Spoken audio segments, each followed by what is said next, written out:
Hi folks, this is Jason. Hope you're okay. Today we're looking at Jesus and the Eyewitnesses, the Gospel as Eyewitness Testimony, Richard Bauckham, 2006, Erdman.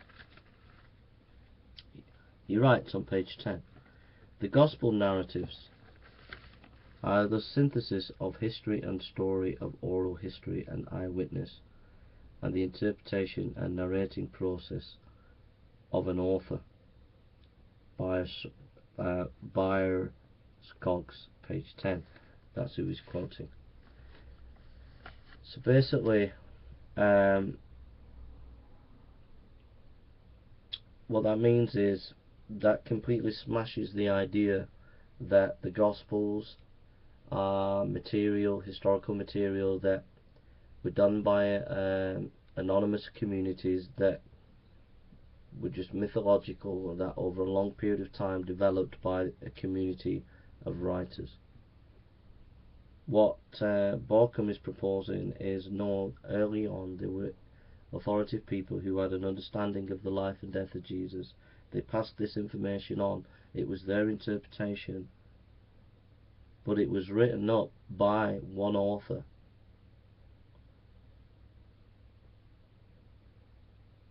That gave the perspective of that material, and so we see that in Luke, Matthew, Mark, Luke and John.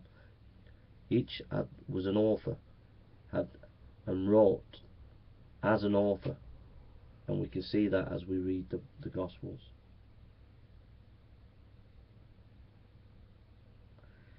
Bauckham writes, the ancient historians know that first-hand insider testimony gave access to truth that could not have been otherwise. Though not uncritical, they were willing to trust this eyewitness information for the sake of the unique access they gave to the truth of the events. A remarkable thing about ancient historiography of the time that we just looked at, of the Greek historian, is if you read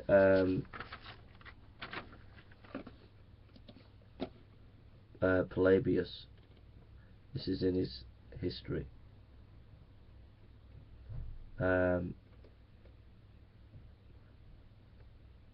he goes, my history begins in the 140th Olympiad.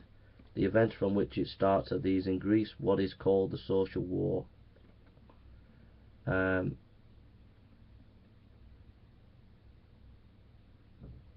There is an analogy between the plan of my history and the marvellous spirit of the age which I have to deal.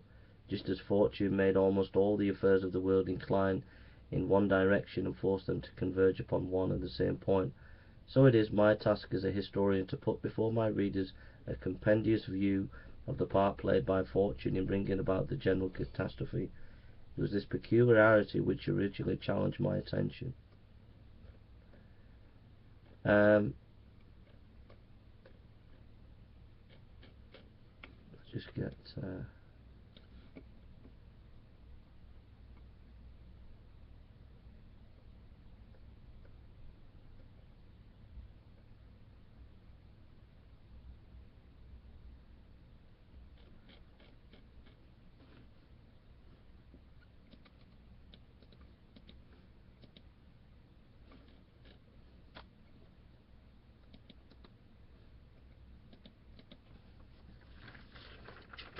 sorry about this. We'll get this. What I'm doing is just getting some quotes of Polybius on history.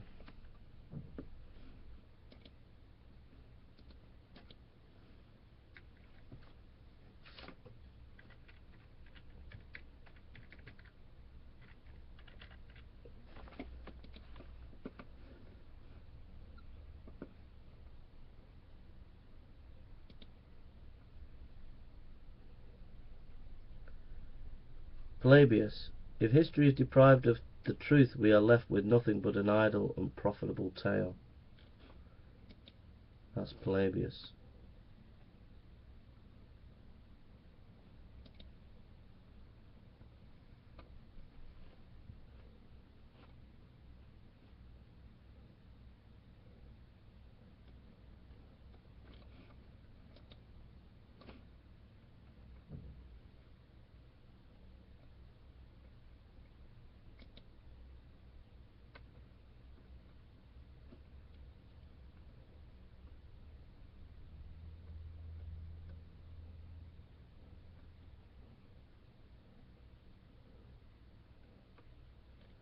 Oh, can't get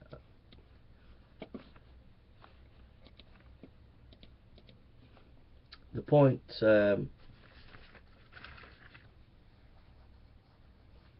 This is really significant, and Polybius. If you read Polybius' histories, it's right about the middle of the book, but it's described exactly as Bauckham states it. Bauckham says the ancient historians know that first-hand insider testimony gave access to the truth that could not have been otherwise.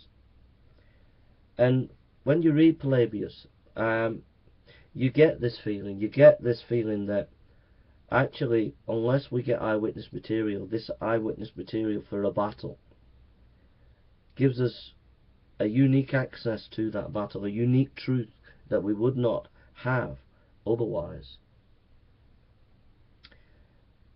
And the thought that comes to my mind is, when we're looking at the life of Jesus, why, as modern historians, don't we have that view of eyewitness material?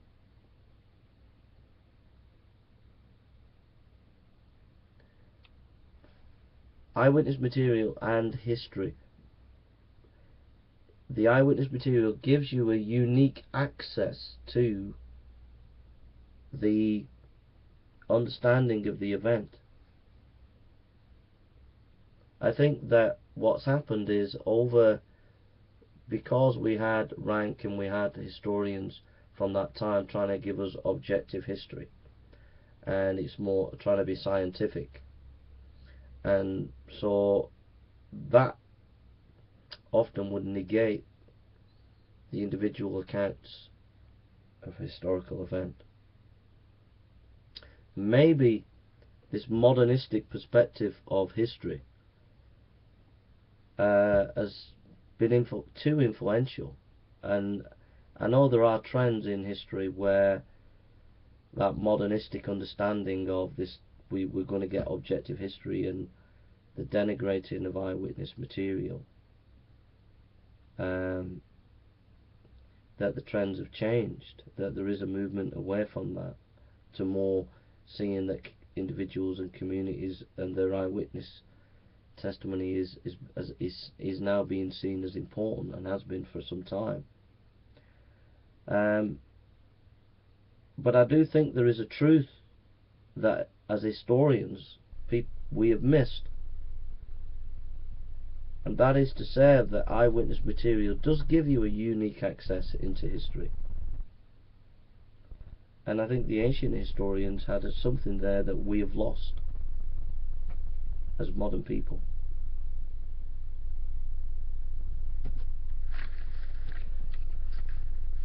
And so, if there was this wide held belief by ancient historians that eyewitness material gives you a unique truth into history, then when the gospel writers are writing, Matthew, Mark, Luke and John, they would have that in their mind, and that's what the perspective that they were writing from. Polybius uses the word inquire. It's a Greek, it's a judicial term.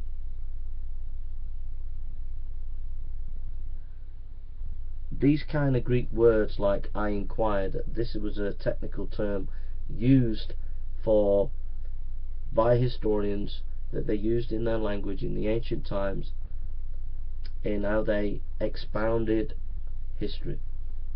They inquired. That Greek word had a judicial understanding of investigation and looking at eyewitness material. That word inquired was a technical Greek historian's word, and people like Papias, around about 111 AD, maybe a little bit later, they were using the same kind of technical Greek words that the Greek historians were using. And so, in other words, what we're seeing is right across the board, not only in the Gospel of Luke, not only before the life of Jesus with Greek historians, you got before the life of Jesus Greek historians, you got the Gospel of Luke, and after the Gospel writers in the late 1st century and early 2nd century, when Christian thinkers and writers are writing, they have this mindset that Polybius has about the importance of eyewitness material, that it gives you a unique access to historical inquiry. What this tells you is, I suppose what it tells you is they took it very seriously. They took eyewitness testimony very seriously. And so when we're reading the Gospels, we should take them more seriously. It doesn't mean say, as a skeptic, you'll accept it all. But if people have invested their lives in writing these works because they believe it's based on eyewitness material, then we have to take that seriously. And it doesn't say we have to take it on board uncritically. But the days of saying, oh, it's all myth, Jesus is a myth, and Jesus didn't rise from the dead, and it's all myth, you can't just dismiss it like that. You've got to engage with the material. And I'll ask any skeptic today, or even any Christian, have you engaged with the Gospels, and have you taken them seriously as eyewitness material? And what will that teach you about either if you're a Christian in your faith or you as a skeptic?